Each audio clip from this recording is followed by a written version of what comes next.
Bloomberg Audio Studios. Podcasts, radio, news. You're listening to the Bloomberg Balance of Power podcast. Catch us live weekdays at noon and 5 p.m. Eastern on Apple CarPlay and Android Auto with the Bloomberg Business app. Listen on demand wherever you get your podcasts or watch us live on YouTube. Not a bad way to start the week here. Everybody's going to forget that sell-off day after NVIDIA earnings pretty quickly.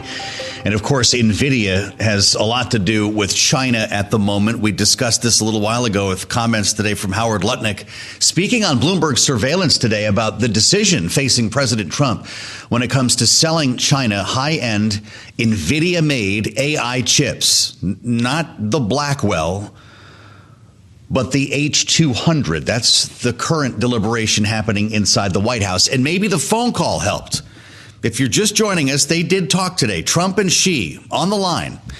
We've been waiting a couple of hours now for a readout on this. It was just a stray headline. What do you mean they talked this morning? Usually there's a big drumbeat leading up to a meeting like that. There was nothing this time except word that they had spoken. Well, here we go. Look no further than Truth Social. I just had a very good telephone call with President Xi of China. President Trump writing. We discussed many topics, including Ukraine, Russia, fentanyl, soybeans, and other farm products. We have done a good and very important deal for our great farmers, and it will only get better, he says. The call was a follow-up, he writes, to our highly successful meeting in South Korea 3 weeks ago. Since then, there's been significant progress on both sides in keeping our agreements current and accurate. Now we can set our sights on the big picture. All right, we're about 2/3 of the way through the post, and this is where we get to the news. President Xi invited me to visit Beijing in April, which I accepted. And I reciprocated, where he will be my guest for a state visit in the U.S. later in the year. We agreed that it is important we communicate often, which I look forward to doing. Thank you for your attention to this matter. Okay, hold this thought, because this is what happens here in the noontime hour on Balance of Power. Every story for the day all breaks at the same time. Producer James working overtime in the control room, feeding me the headlines. Judge has just dismissed the case against James Comey and Letitia James. We're red now? Look at that. Red on the terminal. AP News alert. Judge dismissing cases against James Comey, of course, the former FBI director who the president directed his attorney general to investigate and indict. Letitia James, the New York State Attorney General, after finding the prosecutor was illegally appointed. That indeed was the case here. Quite remarkable. So what, we got 3 breakers all in one here? What's the panel supposed to do with this? I don't even know where to start. Let's just bring him in. Good thing Jeanne Zaino is with us, Bloomberg Politics contributor, democracy visiting fellow at Harvard Kennedy School's Ash Center, of course, our Democratic analyst. And Lanhee Chen is with us today. I love this. Republican strategist, fellow in American Public Policy Studies at the Hoover Institution at Stanford University, former candidate, California State Controller, former advisor to Mitt Romney. Great to see you both here. Jeanne, I feel like it should be taster's choice. What to do? I think I need to start with the judge here, with the speed with which this has turned around. You remember the post on Truth Social that was actually, it was a DM that he inadvertently posted publicly. It said Pam, and he told her to go after James Comey. Letitia James was already in the crosshairs. Only weeks later, the case is dismissed. What's your read? You know, I think it is a reflection of the fact that this administration, the president in particular, they have prized fealty to the president versus expertise. And of course, what we had here was the appointment of somebody to this office, and Lindsay Halligan, who didn't have the experience, a smart woman, a woman very capable, but hadn't had this experience before a grand jury. And the number of missteps that, by all accounts, occurred in that grand jury, I don't think this is a surprise. But again, I think it's reflective of a larger problem with this Trump White House, which is that when you are going to focus on somebody who is abiding by and most concerned of appealing to this president versus somebody who has expertise in their position, this is what you come to get. And so I don't think it's a surprise. Statute of limitations has run out. And I think James Comey has got to be celebrating very big after this. And of course, my own state attorney general, Letitia James. Wow. Lanhee, Chen, welcome back. It's great to have you. You know the old line that you can indict a ham sandwich. That's apparently not the case. Well, I mean, you can indict a ham sandwich. Whether that ham sandwich is guilty of poor taste is a different question. I mean, look, this is I don't know that a whole lot of people are shocked by the outcome. I mean, I think the Comey and James cases probably were a little different substantively. You know, the James case arguably had a little bit more than the Comey case did. But I don't know that anybody's surprised by the outcome here. And frankly, I think in the long run, the big question is, does this chasten the Trump White House? Does this chasten the president in how he approaches these questions? And my guess is going to be absolutely not. I think the president's going to continue to be aggressive, both in his policy agenda as well as his personal agenda. So it's one of those things, again, outcome not surprising. The bigger question I think we ought to be thinking about is what the impact will be politically and otherwise on the White House. Well, it's really remarkable here. Jeanne, what happens to Lindsay Halligan after getting roped up in all of this? Is her job here done, or does she come back around with some new role or new indictment? You know, I suspect she may keep on in the Trump circles, but I think this speaks volume to what a misstep this appointment or attempt to make an appointment like this when all of the experts in the department said that this was a non-starter, particularly the case against Comey. And I think if anybody has any sort of fancy idea that Donald Trump is going to be chastened at all, the answer is no. I mean, just look at how they are going out against Senator Mark Kelly in the last few minutes, accusing him of misconduct. And this is the Trump Pentagon. So, I think the reality remains for Donald Trump. If you cross him, he is going to take every step he can to hit back against you. And so I think he will continue, but anybody else would be chastened by the fact as to how this has come out. And this is a big win for James Comey, somebody who was not liked by the Democrats or Republicans, as we all remember, and whom has come out of this. And I think, he owes a lot to his attorneys. He had some of the best in the business. Boy, I'll tell you what does this mean for James Comey, Lanhee? They are two different cases and two different people here. He's been writing books. What does this do to his story and his ability to operate in Washington? I mean, I think he has made a brand for himself in a lot of ways, and I think that will continue. This is one of those things where it will test the axiom that there's no such thing as bad news. That the only thing that really we care about in this political environment now is exposure and more news. And, I think Comey will be testing that theory going forward. But I think he's largely got the same audience he's got. And, those folks are going to probably find him more appealing now that he's been exonerated in some ways. So, we'll see where it goes. All right. Before we learned of this, if you were with us, we were talking about China because we just got the closest thing we'll get to a readout, and that is a Truth Social post from President Trump. He talked to President Xi this morning, Jeanne, and it looks like Donald Trump's going to be heading to China in April. He reciprocated the invitation with one to Xi for a full state visit in the U.S. later in the year. He talks about a good and very important deal for our great farmers, a successful meeting in South Korea. Now we set our sights on the big picture.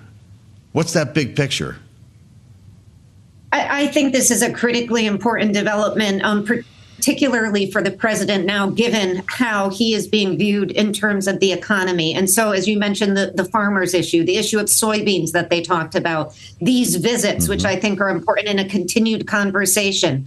What the bigger picture looks like, though, to your question, I'm not sure we know. And I would just add to that what we heard from the Chinese Foreign Ministry, which had to do with the president of China talking about Taiwan and the fact that they would like to bring Taiwan, as we know, back into the fold of the Chinese mainland. And this comes not long after the Japanese prime minister said Japan could get involved militarily should China try to take action against Taiwan. So, on the one hand, we have the important economic aspects of this. And on the other hand, we have the important security and military aspects of this. And for myself, I'm not sure I'm clear as to where President Trump stands on the latter, which is arguably, in some ways, more important. Howard Lutnick this morning, Lanhee, on Bloomberg TV and radio, made the point the president's got all the information he needs to make a decision on high-end AI chips, GPUs made by NVIDIA. The H200 is apparently the model or the version they're looking at here, not the Blackwell. But if these talks continue to progress on trade and our economic relationship, isn't that inevitable that Beijing gets its hand on this technology? Yeah, and I think if you look at how the administration's approached issues like export controls, inbound investment controls, all of these issues that have been really tricky in the last couple of administrations, it's pretty clear that the president's focus and his priority is on reaching an economic accommodation with China. And I think the recent de-escalation and in fact, the recent dialogue that we've seen between the two governments suggests that that is the president's ultimate priority. What he's willing to trade off, so to speak, what he's willing to put to the side in order to reach that economic accommodation, I think that's the big question people are asking. You raised the issue of Taiwan, which is existential for the Chinese Communist Party. The fact that the president has not pressed as hard on some of the issues that we know the Chinese are concerned about other countries pressing them on, issues like the internal governance of the CCP, democratic potential promotion of democratic norms in China. These are all issues that this administration has not introduced into the conversation, and I think deliberately so. The focus has been on reaching an economic accommodation. And I think if you'd asked people before President Trump took office, this would have been a relatively surprising place to be 1 year, almost a year into his presidency, that we would have this sort of economic accommodation with China, that we'd be de-escalating. Remember how high the tensions were with China when he first took office? So it is a remarkable turn of events in a lot of ways. This is going to be like a state visit for President Xi at the White House later in the year, I believe was the language that he used, later in the year. So presumably at some point the second half of next year. Jeanne, we've got about a minute left. What will the optics be as they're building the president's new ballroom and President Xi rolls up the driveway? Yeah, is the ballroom going to be done by that point, Joe? I expect they're going to try. I do not believe so. Oh, no. OK, then they won't be there. But it's going to bump right up to a midterm. So a visit like this, it can play both ways in terms of domestic politics. But I do think it speaks to a continuation in Donald Trump's approach to foreign policy, which very much, to Lanhee's point, is not about addressing issues of small d democracy, human rights, and those kinds of things, but about making deals. And he doesn't care who he makes those with, whether it is MBS or Xi Jinping. He is there to make deals, and he feels comfortable doing that. Well, there's no shortage of news today. If you're with us, stay with us on Balance of Power. We'll have much more coming up after this.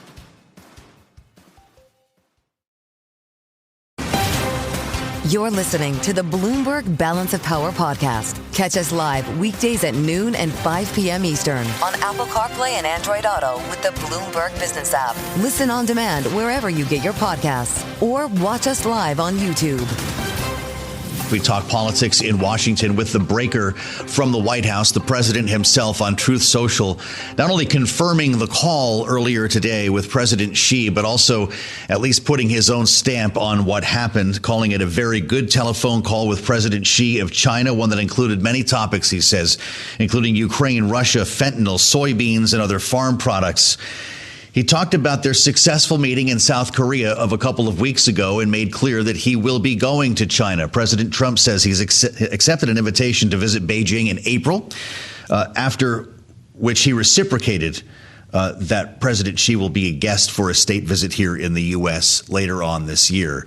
There are questions, though, about what else was discussed, because China's version of that call is quite different than what President Trump mentioned here. And there is, of course, room for all of these to be true. But we've had a number of breaking stories over the past half hour or so, with the Associated Press first reporting that a judge has dismissed cases against James Comey and Letitia James after finding that the prosecutor was illegally appointed. We're also tracking, of course, the latest on a Ukraine peace plan. A 28-point plan we discussed last week has now apparently been whittled down to below 20 points, with revisions coming from the Secretary of State, Marco Rubio, to help favor Ukraine in the hopes of ending the war with Russia, maybe even by Thanksgiving of this week. We'll find out as we make our way through the next couple of days. But we start with what we know, and a conversation with Jenny Welch from Bloomberg Economics. Our chief geoeconomics analyst is with us in Washington. And Jenny, it's great to see you.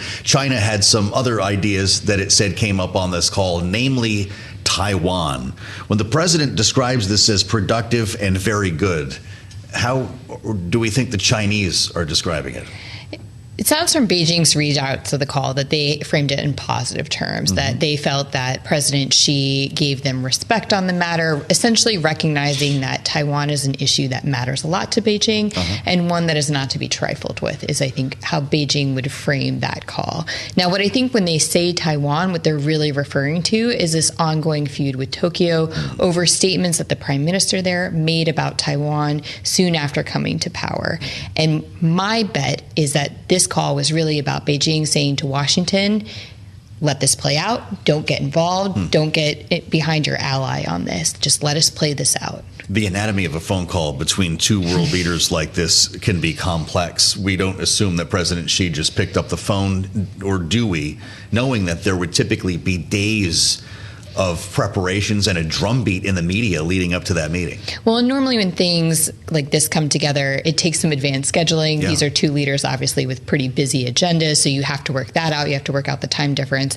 So I'm sure there was something that had to be put in the works a few days ago, but this doesn't look like a planned call. This wasn't, for example, a planned check-in on status after the Busan meeting on how things are going with implementing the trade deal. This seems to be something that came out more organically, I think, in response to this ongoing feud between Beijing and Tokyo, and statements that U.S. representatives in the region made recently in support of Tokyo that might have led Beijing to think, let's say something preemptively now before Washington gets involved any further. Really interesting. I want to ask you about one of the issues that they reportedly discussed on this call, which is Russia and Ukraine. You heard me mention the peace plan that is, as Marco Rubio describes, a living, breathing document, and it's one that's still being changed. The Secretary of State talked about this as he showed up in Geneva over the weekend for meetings with Ukrainian officials. Listen. It is probably the most productive day we have had on this issue, maybe in the entirety of our engagement, but certainly in a very long time. But work remains, and because this continues to be a working process, I don't want to declare victory or finality. U.S. officials say the draft agreement has been revised, but we don't know exactly what has come out or what has gone in, suggesting that the Secretary of State is doing something at least more favorable for Ukraine, which had a non-starter reaction when it saw this draft that included input from Russia, apparently not from Kyiv. What do we think is changing? Yeah, not just input. It sounds like it was co-drafted with Russia, and you can see that in some of the terms, like limiting the size of Ukraine's military. That's no-go for Kyiv. Forcing Ukraine to turn over territories that Russia doesn't currently control. That's another no-go. It's already hard for Ukraine to potentially accept the idea of ceding over territories that Russia does currently occupy, and I think that continues to be a real sticking point in these negotiations. But ultimately, I think we've seen this movie before. Washington talks to Moscow, comes out with a set of terms that Moscow agrees with, and the U.S. wanting to get peace finally done brings them to Ukraine. Ukraine and the Europeans push back. We come up with a new deal that Moscow won't accept, and the war just continues to grind on. So my prediction here is not a incredibly optimistic one, and that I don't think we're likely to see a peace deal come out of it. But I do think whatever we do get is likely to be more favorable to Ukraine. Mm-hmm. And so there's a crisis averted that they're not going to be pushed into an unfavorable deal. It doesn't sound like you see this ending by Thanksgiving, though. Not the war, for sure. Maybe the negotiations, because I think Moscow will very quickly say no. What do you make of, before you leave us, the three voices the president's hearing from on this, at least in the most recent throes of negotiations? Steve Witkoff, Jared Kushner, his son-in-law, and Marco Rubio, the Secretary of State, who's being framed in the media as the angel on his shoulder. And I'm not sure what the other two are, Jenny. I think this is what you might refer to as kind of a process foul, where there have been people having negotiations with Moscow and maybe not a full principles or cabinet level alignment on the ultimate peace plan that would be produced and negotiated out of that. Mm-hmm. And what we see here is sort of Rubio getting back involved, not only as Secretary of State, but also the National Security Advisor, and trying to structure this process a little bit more. But this is not atypical for this administration or the Trump team in general. It's something we saw a lot in the first term, and I think it's something we're likely to continue to see on this and other issues. It's really great to talk this out with you, Jenny. Thank you so much. Jennifer Welch, Bloomberg Economics, our chief geo-economist, with us here on Balance of Power. I'm Joe Mathieu in Washington with another breaker. It's just been one after the other today on this Monday in the Capitol. The White House now set to delay the health care proposal that we were told to anticipate. That's coming from I guess what we now call MS Now, the old MSNBC, which was ahead on this story about a 2-year extension with limitations when it comes to Obamacare subsidies, not a full repeal and replace as we've seen in the past. This would allow the government from shutting down, presumably at the end of January, and would have 2 years on the clock here, get through the midterms and give lawmakers an opportunity to negotiate things. Apparently now, that's not going to be the case, and it's a good opportunity to bring in Chuck Fleischman, the Republican congressman from Tennessee, is back with us today on Bloomberg TV and radio. It's good to see you, Congressman. You're on the Appropriations Committee, and you've got your eyes, obviously, on the future health care negotiations that were promised coming out of the government shutdown. Does this make you worry that another shutdown may be around the corner? No, not at all. The original shutdown, and thank you, Joe, for talking about me being on appropriations. I'm actually a chairman on appropriations. I chair the Energy and Water Subcommittee, so I have been involved in the appropriations process very, very closely, and that's why I was so disheartened by the Democratic shutdown over this tangential issue, the healthcare subsidies, that has nothing to do with the appropriations process. And since the Democrats caved on that because they couldn't stand on that, they're going to have to try to find another issue. They lost the shutdown because they hurt the American people. I'm going to focus on either before January 30th or by January 30th, us conferencing the remaining 9 bills. We've done 3 that are passed into law: Milk on VA, Ag Approps, and Legislative Branch Approps.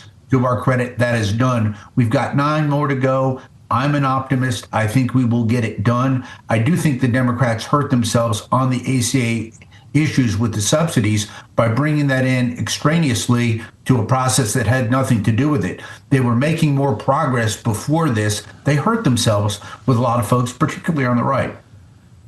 Well, I know that you see it that way, Congressman, but we're 6 weeks out from Obamacare subsidies expiring, and you've got John Thune promising next door a vote on this.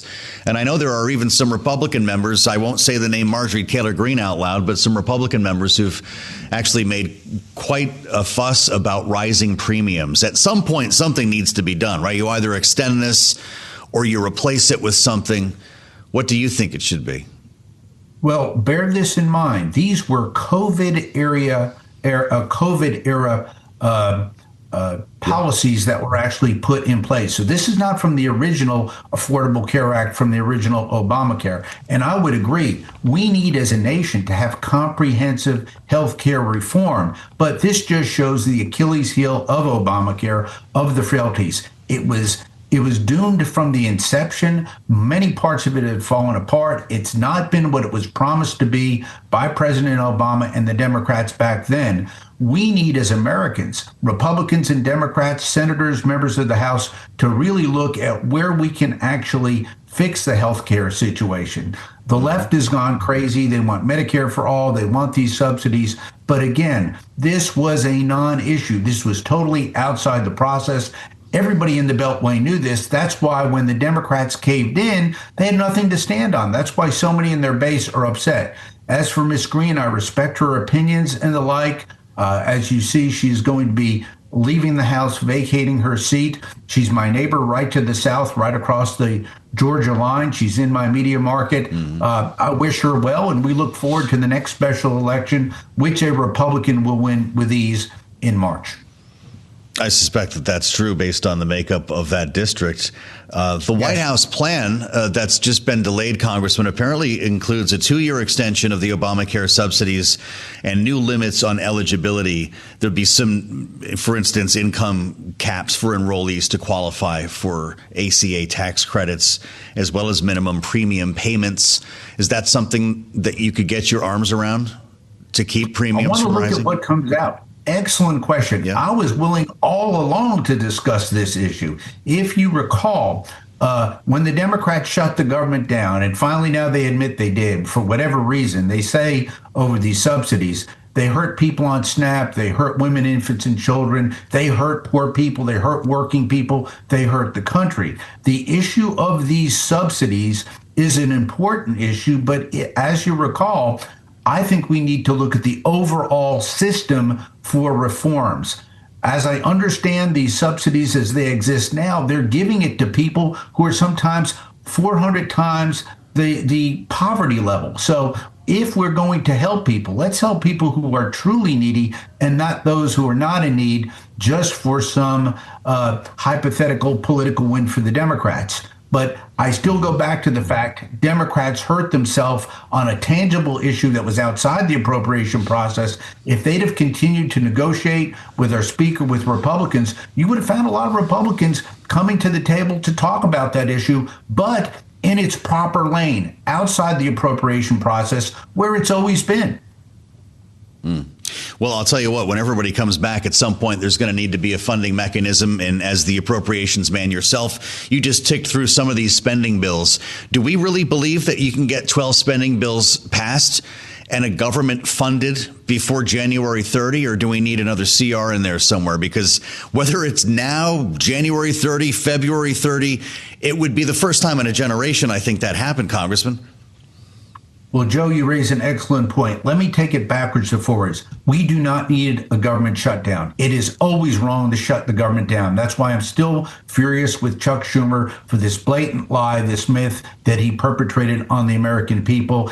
Everybody in Washington, D.C., Democrats and Republicans, knew it was wrong. They did it for whatever reason. So we need to keep it open. Now, the best way to keep it open is with a budget. Of the 12 bills, we've got 3 of the bills done. So we've got 9 left. The reality is, I think we can probably get another 6 done, maybe 7, and then those balance of bills that perhaps are going to be harder to conference. I'll be specific. State and foreign ops, homeland security, those are harder bills. My bill, the energy and water bill, is a very non-controversial bill, tremendous bipartisan and bicameral support. The Senate is supposed to have their version out today. My version has been out and actually passed in the House for months. What I think we'll do is pass maybe 7 of the 12, maybe 8 of the 12, and then the balance of those bills work on a CR. So some type of what we call in D.C. a cromnibus. Part continuing resolution on those few bills we can't, but let's try to go for all 12 and see how many we can do. We've got 3 down, 9 to go. I'm hopeful for more. All right.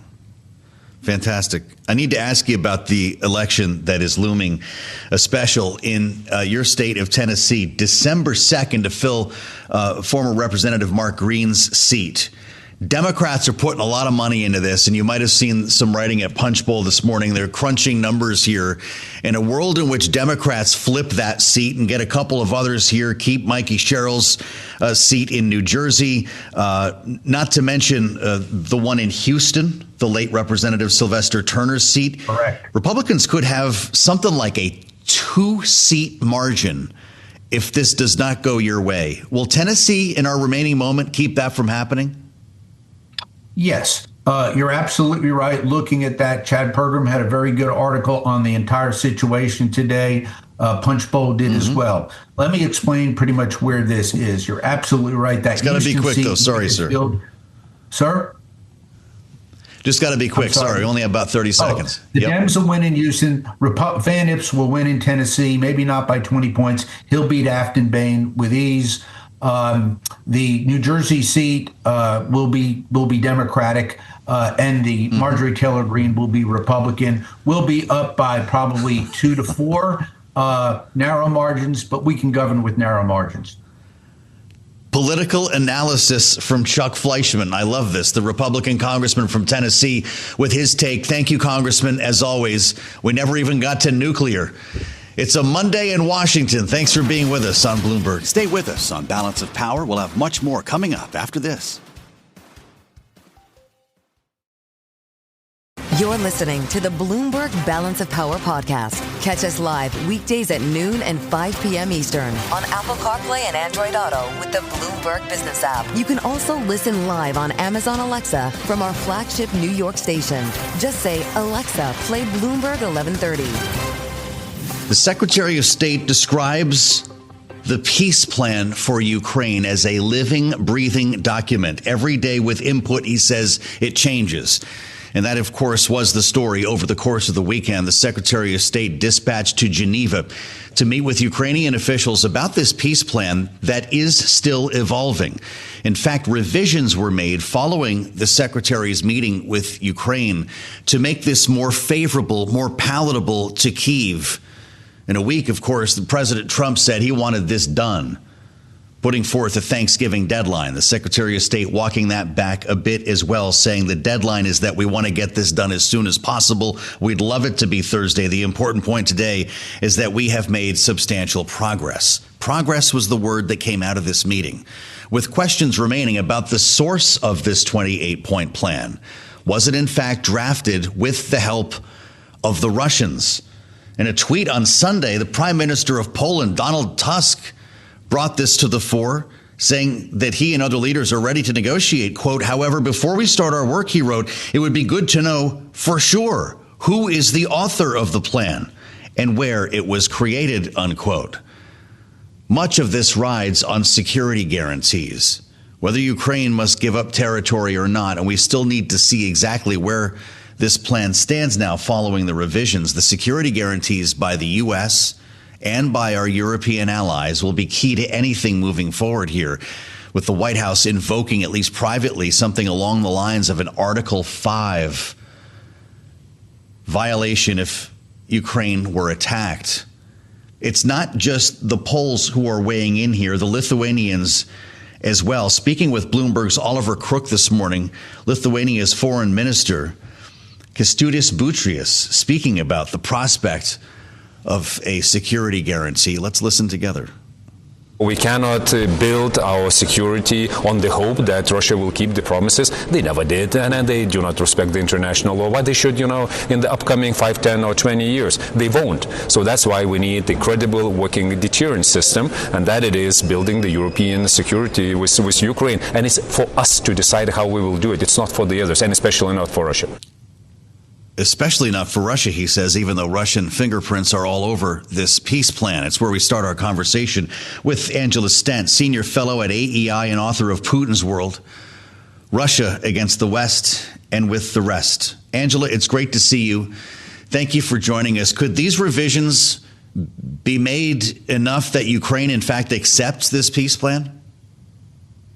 Well, there's a lot of noise and confusion about all of this, but I mean, I think Ukraine, there are several red lines. It's not going to give up territory to Russia that Russia doesn't control. And that's why, you know, when you read the draft of the treaty, some of it was clearly drafted in Moscow. We can argue about how much was. And then that it will never be able to join NATO. That's really up to NATO, as the Europeans have pointed out, not to Russia or really to the United States. It has to reduce the size of its armed forces, which are about 900,000 now, to 600,000. And I'm sure there's some bargaining room there. And the European plan, the counter plan to the U.S. Russian one, says that this is something that can be discussed. Know that there would be amnesty for everyone in this war. Again, from the Ukrainian point of view, the devastation that Russia has caused, the loss of life, the terror, the assassinations.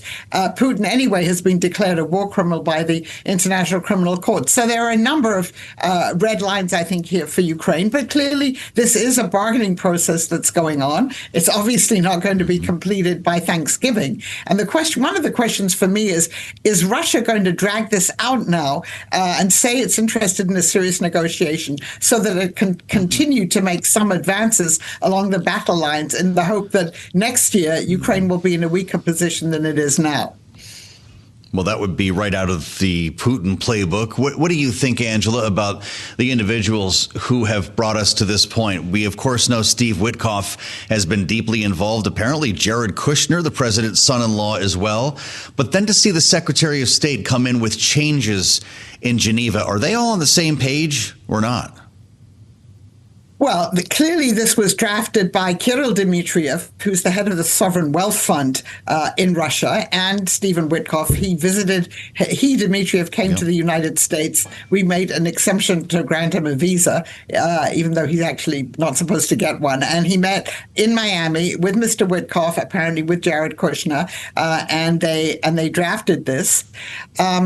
But, as far as we can see, Secretary Rubio was not involved in that drafting. And there was this curious thing over the weekend where he had a call with a bipartisan group of senators at the Halifax International Security Forum in Canada saying that he hadn't seen this before, that this came from Russia and this wasn't an American plan. Then he reversed himself a couple of hours later and said it was an American plan. He was there yesterday in Geneva. But I think the impression one gets is of lack of coordination within the administration about this agreement and who really wrote it. Not so much on the same page. Angela Stent, I saw you in the New York Times yesterday. Seven experts on how to actually end the war in Ukraine, and you brought your prescription, which is fascinating to read here. Sanctions are not enough, you say. Ukraine needs to be able to purchase more weapons to convince Putin he will not win on the battlefield. And you go along to say, even if the Europeans were able to provide a stabilization force, without U.S. backup, that force would be constrained in what it can do. So what is the credible security guarantee in your eyes? So a credible security guarantee would be, if the U.S. is serious about it, an Article 5 type guarantee. But that, of course, begs the question, well, if you're going to give it the same guarantee that you give NATO, why not admit Ukraine to NATO? But obviously that's off the cards at the moment. But it would have to be credible. And the way we don't know how this is being formulated from the U.S. side in this current peace agreement. But, previous guarantees didn't work. We all signed a memorandum in 1994 when Ukraine gave up its nuclear weapons to come to its assistance if it were again invaded, and nobody did. So I think you really have to have a guarantee where you can really believe that the U.S. would back up its European allies, and if Russia were to reinvade, would use military force to get Russia to go back into Russia and leave Ukraine. Mm-hmm. What do you make of the language from the Secretary of State that now this must be seen, the revisions must be seen and reviewed by Moscow? I think the line was that, of course, Russia gets a vote. Why are we so careful in dealing with the invading country in this case? because we have a president who really wants to improve ties to Russia, wants to reset relations with Russia, wants this war to end. He believes it wouldn't have started had he been president in 2022, and wants to get on with business deals with Russia, with maybe another nuclear arms control agreement with Russia. And this is, I think, why we're taking Russia into account. But we're treating the aggressor somehow better than we're treating the victim. You've got the Army Secretary in Kyiv. Why is Dan Driscoll part of this, but the Secretary of Defense, Pete Hegseth, is nowhere to be found? Well, here we get into maybe the internal politics of what's happening in this administration. Apparently, General Driscoll is quite close to the Vice President, J.D. Vance, who is advancing his potential candidacy, maybe to be the next Secretary of War. That's one explanation for it. Okay, interesting. So what are the odds that President Trump and Vladimir Putin get together with Viktor Orban in Hungary for a summit? If they hammer out a peace plan here that Moscow feels is acceptable, is that the next step? I think that would have been one of them. I think what we now have to see is, as the Secretary of State said, this is a living document. They're still making revisions to it. If they believe that this is the best offer they can make, and if the Russians are willing to sign on, because the Russians will have to make some compromises too, which has to do with the use of their frozen assets, then I think we could see a summit in Budapest. I wouldn't want to give a timetable to it, but that's a possibility. Wow. We could see, I guess, President Zelensky here in Washington first.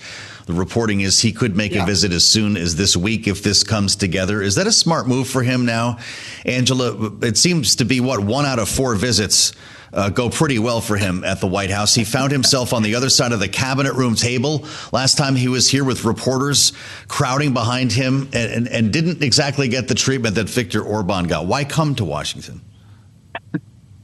Because, I mean, Ukraine really doesn't want to lose what is left of U.S. support, and we're not really giving them financial support anymore, but we're still allowing Europeans to buy weapons from us that they then give to Ukraine. It's called the Pearl program. He wants that, and he doesn't.